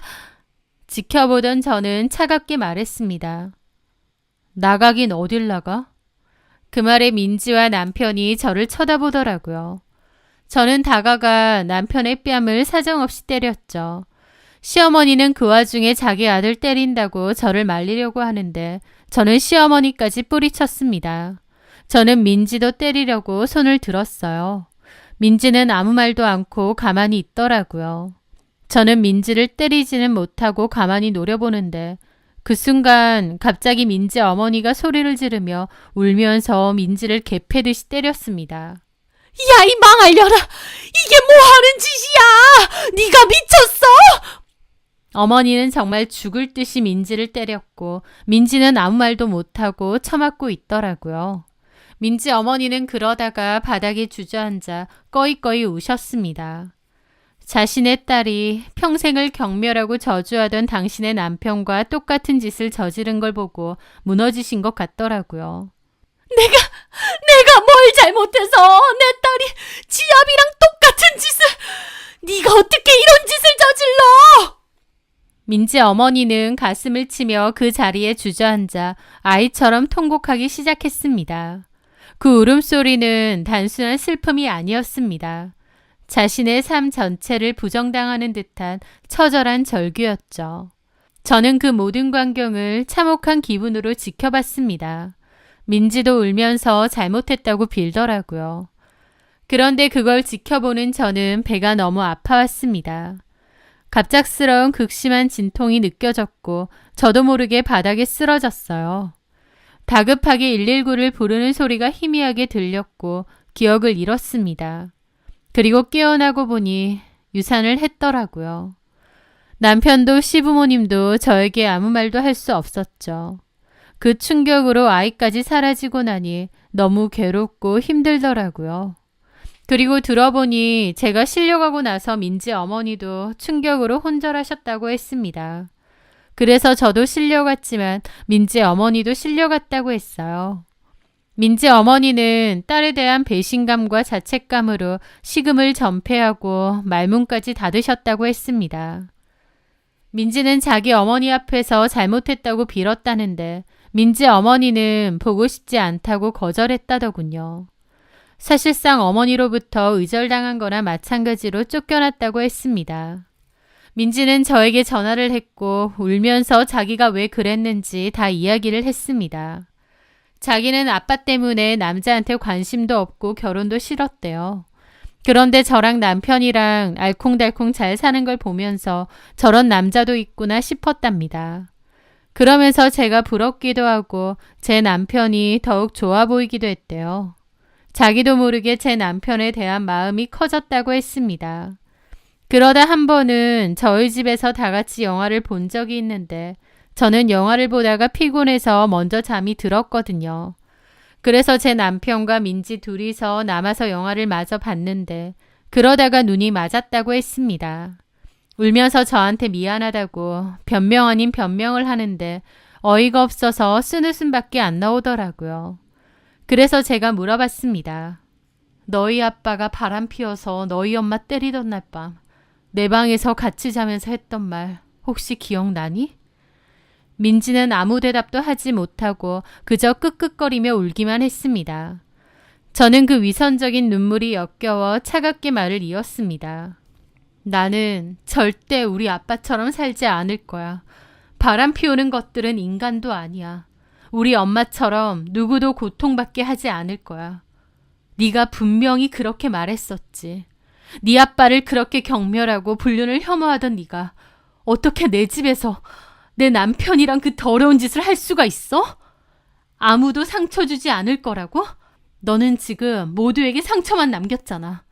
선영아, 내가 정말 미안해. 내가 정말 죽을 죄를 지었어. 닥쳐. 네 사과 들으려고 말한 거 아니니까. 결국 너도 네가 그렇게 경멸하던 네 아빠랑 똑같은 사람이라는 거 알아도. 우리 관계는 끝났어.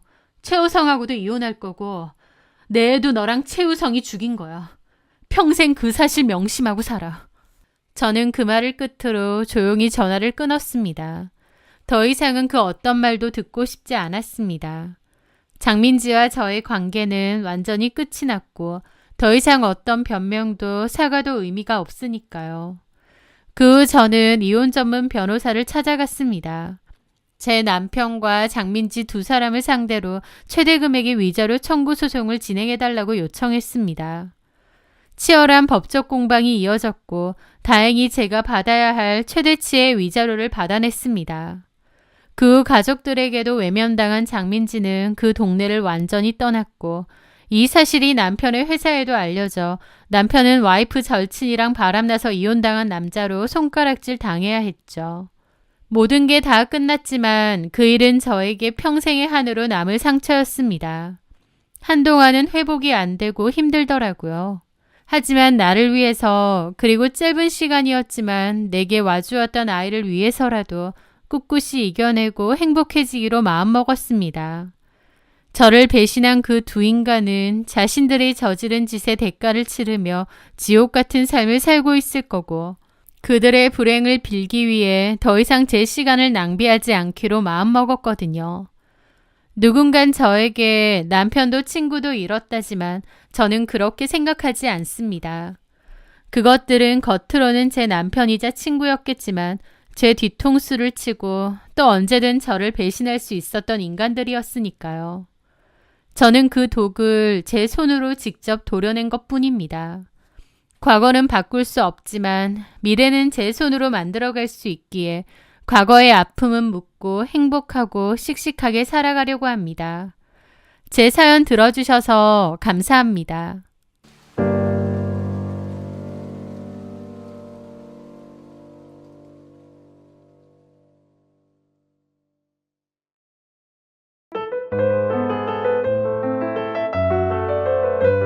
안녕하세요. 저는 30대 후반 경영 컨설턴트로 일하고 있는 여자입니다. 나름 매사 똑부러지게 살아왔다 생각했는데 결혼만큼은 그러지 못했어요. 첫 단추부터 잘못 끼워진 듯 애초에 시댁과는 트러블도 있고 별로 맞지 않았거든요. 애초에 처음 결혼을 한다고 했을 때 예물 문제로 시어머니와 트러블이 있었습니다. 저는 제가 원하는 예물 브랜드가 있었고 거기서 예물을 하고 싶었는데요. 어머님은 동네에 지인분이 하시는 금은방이 있다며 거기 가서 골라보자고 하시더군요. 그것도 순금도 아니고 18K 제품으로요. 저는 물건 하나를 사면 조금 비싸더라도 제 마음에 드는 걸 사야 직성이 풀리는 성격이에요. 예물도 제가 원하는 브랜드와 스타일이 분명하게 있는데 어머님이 완강하셔서 결국 그 금은방에 가긴 했는데 당연히 제 마음에 드는 제품이 전혀 없더라고요. 그래서 저는 예산을 벗어나지 않는 선에서 반지만이라도 원하는 브랜드 제품으로 샀으면 좋겠다고 말씀드렸는데 어머님은 그게 몹시 마음에 안 드신 것 같더라고요. 제가 기가 너무 세고 시어머니 말을 무시한다면서요. 며느리 될 사람이면 네 어머님 고맙습니다 하고 고분고분 해야 하는데 그렇지 않다고 화가 나셨다고 하더라고요. 하지만 제 입장에선 이왕 하는 예물 제 마음에 드는 거라서 많이 착용하는 게 좋지 마음에도 안 드는 제품을 어거지로 해서 착용도 하지 않고 서랍 안에 놔두는 건 아니라고 생각했습니다. 저는 생각했던 것보다 시어머니가 너무 자기 마음대로 하시려는 것 같아 이 결혼을 해야 되나 말아야 되나 고민이 많았습니다. 그런데 저희 남편이 저를 워낙 설득하더군요. 자기가 중간에서 잘하겠다고요. 그 약속을 믿고 우여곡절 끝에 결국 결혼을 하긴 했죠. 그런데 차라리 그때 결혼을 하지 말았어야 했나 봅니다. 그 후로도 이런저런 일로 갈등이 많았거든요. 신혼여행 갔다 와서 정식으로 인사를 드리러 갔는데요. 저랑 남편 왔다고 내주시는 음식이 동네 식당에서 포장한 갈비탕이더라고요. 차라리 나가서 식사를 하면 몰라도 집에서 포장 음식을 그것도 결혼 후 처음 방문한 날 먹게 되니 기분이 좋지는 않았습니다. 그 후에 저희 집으로 인사를 갔을 땐 저희 엄마가 정말 상다리 부러지게 음식을 차려주셔서 더 비교도 됐고요. 하지만 그런 건 문화가 다른 걸 수도 있으니 다 이해했습니다. 그런데 갈비탕으로 식사가 끝나고 반찬이나 식기류 설거지들이 나왔는데 시어머니가 당연하다는 듯 저에게 새 앞치마를 하나 주시며 설거지하라고 하시더군요. 저를 위해 앞치마를 새로 사왔다면서요. 결혼하고 나서 처음 받는 선물이 앞치마라니 저는 그 순간 내가 이 집에 가정부로 들어간 건가 싶었어요. 솔직히 기분이 너무 상하더라고요. 며느리 들어왔다고 본격적으로 일을 시키겠다는 시어머니의 심보가 느껴졌었거든요. 게다가 옆에서 신우도 앞치마 디자인 예쁘다며 새언니는 좋겠다라는 눈치 없는 소리를 해대더라고요. 저는 속으로 그렇게 좋아 보이면 네가 하라고 하고 싶었습니다. 남편에게는 3살 어린 여동생이 있는데 대학 졸업 후 가게 하나 했다가 말아먹고 여태껏 놀고 있습니다. 어쨌든 어머님이 저에게 앞치마를 주시길래 기분이 상한 저는 앞치마 없이 그냥 설거지 하겠다고 하고 설거지를 했습니다. 그렇게 설거지가 끝나고 과일을 먹는데 어머님이 대뜸 그러시더군요. 여자 할 일, 남자 할 일 따로 있으니까 집에서도 설거지 같은 건 네가 하지. 괜히 남편 시키고 그러지 마라. 알겠니? 남편 기죽이는 짓 하지 말란 말이야. 황당했습니다. 어머님 말 맞다나 여자 할 일, 남자 할 일이 따로 있으면 저는 직장도 사실 다니면 안 되고 집안일만 해야 되는 거 아닌가요? 근데 무조건 맞벌이는 해야 된다더라고요. 자기 아들만 고생할 수 없다고요. 그리고 솔직히 저 남편보다 훨씬 돈도 잘 법니다. 회사 직원인 남편보다 전문 경영 컨설턴트로 일하는 제가 남편보다 훨씬 수입이 많은데 어머님 눈에는 그런 건 안 보이시나 보더라고요. 아니 애초에 알려고 하지도 않으셨어요. 컨설턴트니 뭐니 그런 게 뭐냐고 이상한 영업 같은 거 아니냐고 하시고요. 이런 식으로 시부모님은 저를 후려치면서 제 길을 잡으려고 하셨어요. 고분고분하고 살림 잘하는 며느리여야 하지만 또 꼭 돈은 벌어와야 하는 진짜 자기들 입맛대로 맞는 며느리를 원하더라고요. 고지식한 시부모님과 얄미운 신우, 그리고 제가 스트레스를 받아도 결혼 전 약속과는 달리 남일인 양 저보고만 적당히 참고 넘어가라는 남편, 다 지긋지긋했습니다. 결혼 초기에 이미 신물이 났으니까요. 게다가 남편이라도 괜찮으면 참겠는데 연애 때와 달리 결혼하고 보니 완전 마마보이에다가 책임감도 없고 정말 게으르더라고요. 제가 정말 싫어하는 남자 스타일이었습니다.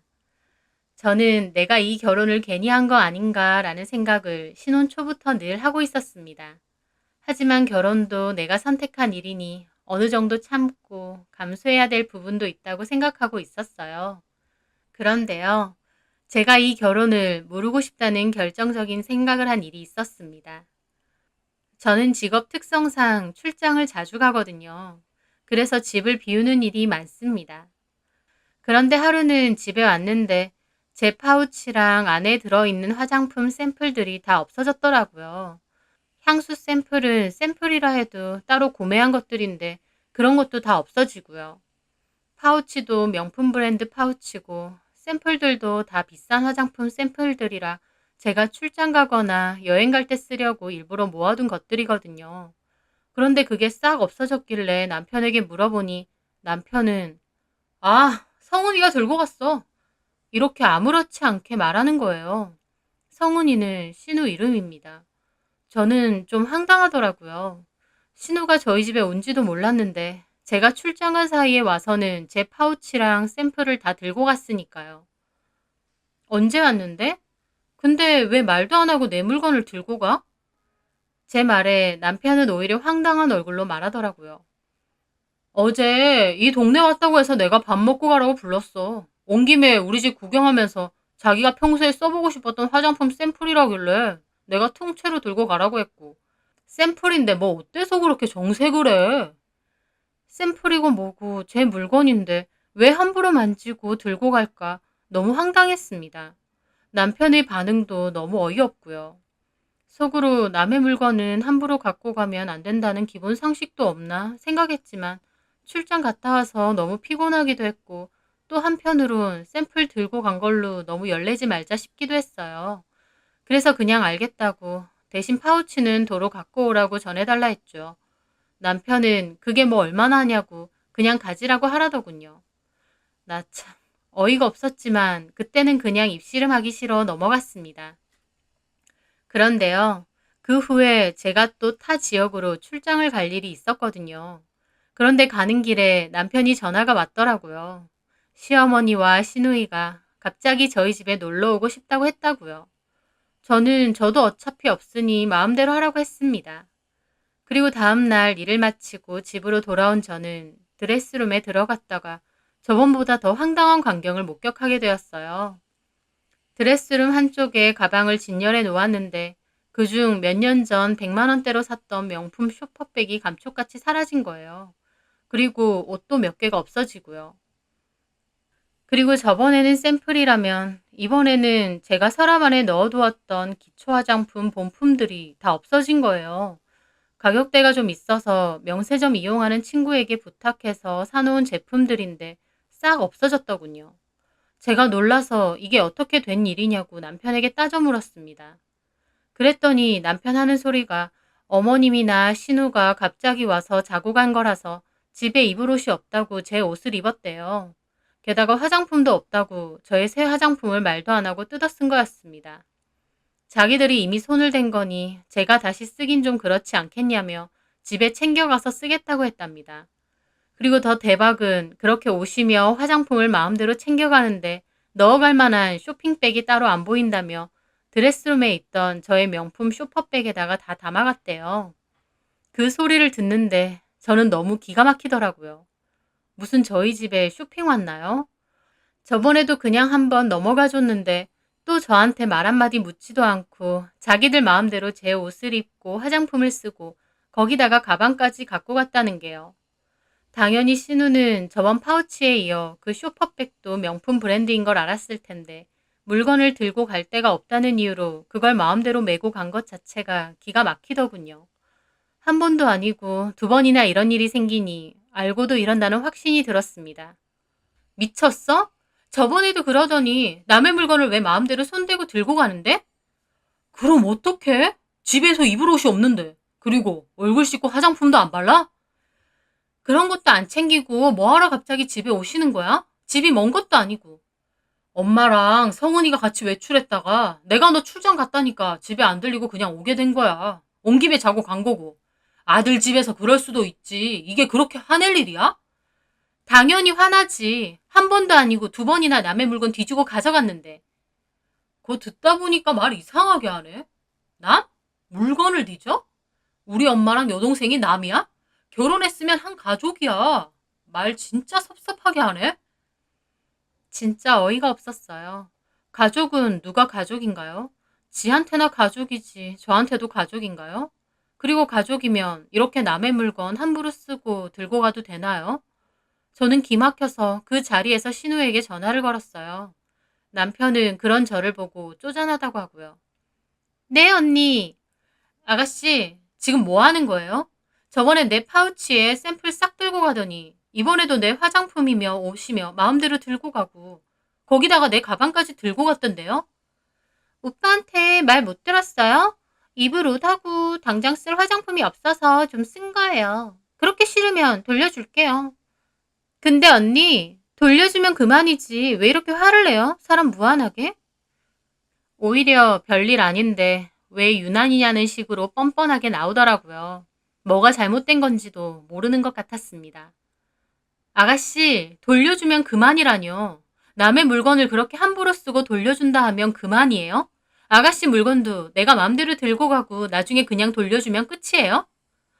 제 말에 신우는 참 거리면서 본인이 더 기분 나쁜 티를 내더라고요. 진짜 기분 나쁜 사람이 누군데요. 저는 화를 꾹꾹 누르며 말했습니다. 당장 들고 오세요. 뭐라고요? 지금 어떻게 들고 가요? 나중에 오빠한테 들고 가라 할게요. 됐고요. 지금 들고 오세요. 물건 주인인 내가 싫다는데 무슨 말이 그렇게 많아요? 기막혀서 정말. 지금 당장 들고 와요. 제가 그렇게 전화를 끊자 오히려 남편이 저를 질린다는 얼굴로 보더군요. 와, 그거 뭐라고 가족한테 말을 그따위로 하냐? 너 진짜 장난 아니다. 그럼 나도 우리 친정 식구들 오라고 해서 네 물건 다 뒤지고 함부로 들고 갈까? 그렇게 해. 나는 기분 안 나쁘니까. 진짜 어이없더라고요. 그렇게 서로 아무 말도 안 하고 냉전 중인데 두어 시간 뒤 초인종이 울리더니 시어머니와 아가씨가 들이닥쳤습니다. 그러면서 제 가방을 바닥에 거의 던지는 거예요. 어머님은 저에게 따지고요. 됐니? 이게 뭐라고 신우더러 오라가라 해. 너 진짜 겪을수록 보통 아니다. 어머님, 남의 물건 함부로 뒤지고 들고 가도 그게 맞는 일이에요? 어디서 시어미를 가르치려 들어? 너 친정에서 그렇게 배웠니? 어머님은 흥분해서 핏대까지 세워가며 저한테 막 따지시더라고요. 신우도 뒤에서 저를 노려보고요.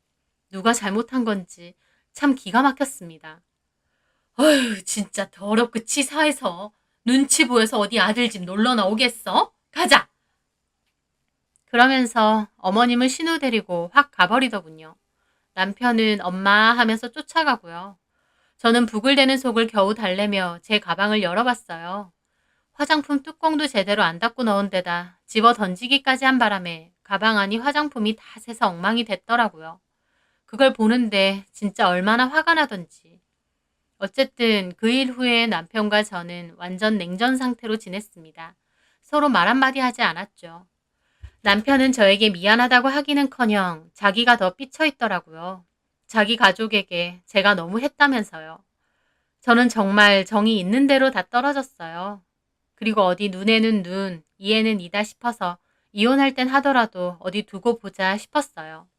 그래서 저는 대학교 다니는 제 사촌 동생에게 이 모든 이야기를 하고 집으로 와줄 수 있느냐 했어요.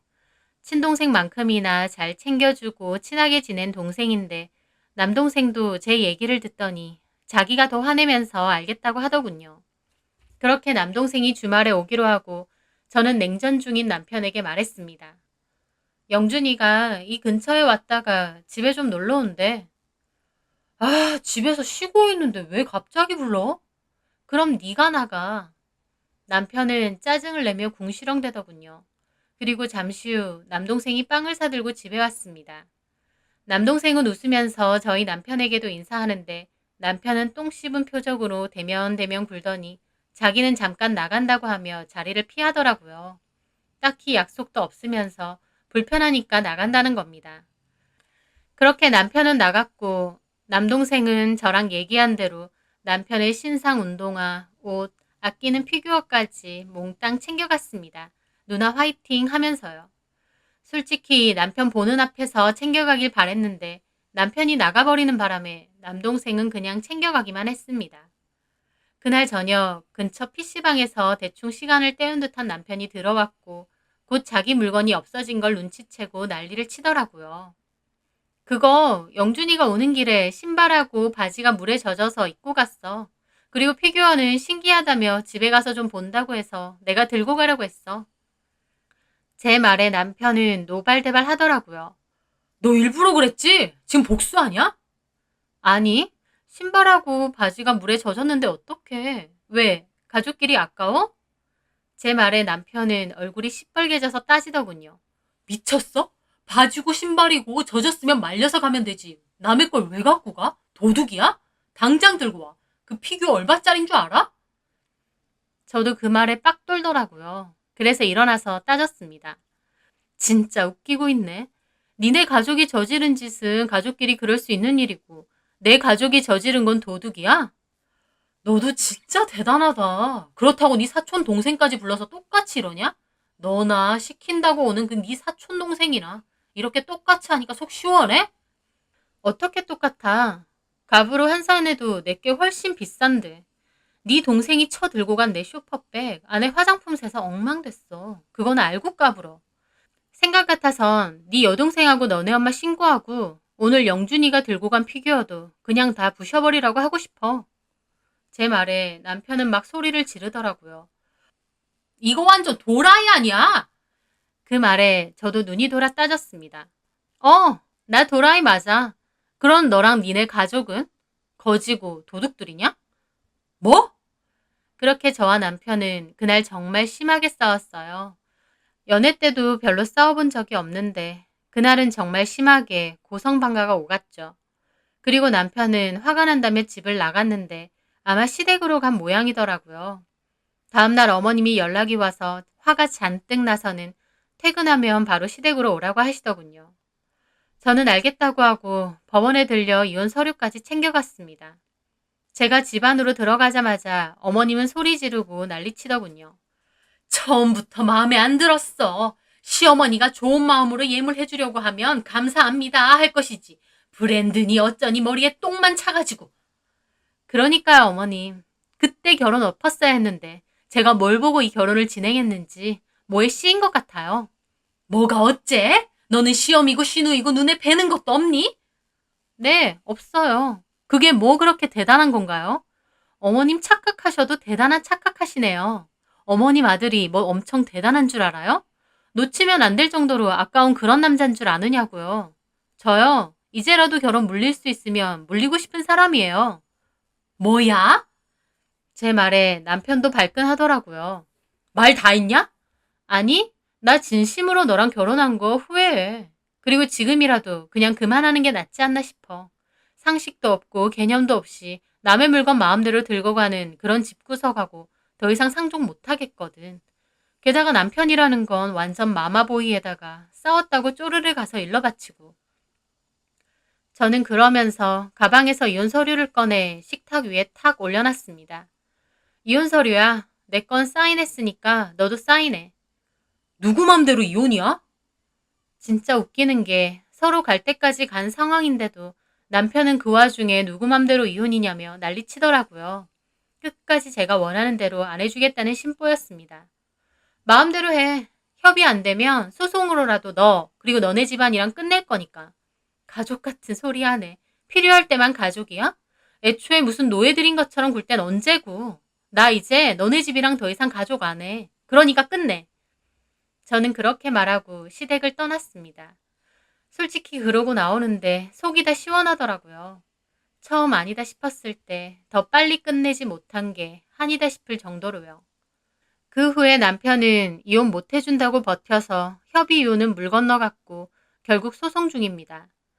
저는 시자가 들어간 게 대단한 유세라도 됐냥 무조건 저한테 맞추라는 시댁과 남편을 더 이상 참아줄 생각이 눈꼽만치도 없습니다. 그럴 가치도 없고요. 첫 단추부터 잘못 끼워진 저의 결혼. 하지만 이제라도 바로 잡으려 합니다. 잘못 끼워진 단추를 계속 잠그면 앞으로도 영원히 어긋날 테니까요. 이혼 후 저는 다시 당당하고 제 주관이 확실하던 결혼 전 제 모습으로 돌아가려 합니다. 이혼이 쉬운 건 아니지만 잘못된 걸 알면서도 그냥 내버려 둘 만큼 어리석지도 않기에 이제라도 아니다 싶은 건 과감히 끊으려고 합니다. 이혼 마무리 후 다시 시작될 제 인생을 응원해 주셨으면 좋겠습니다. 제 사연 들어주셔서 감사합니다.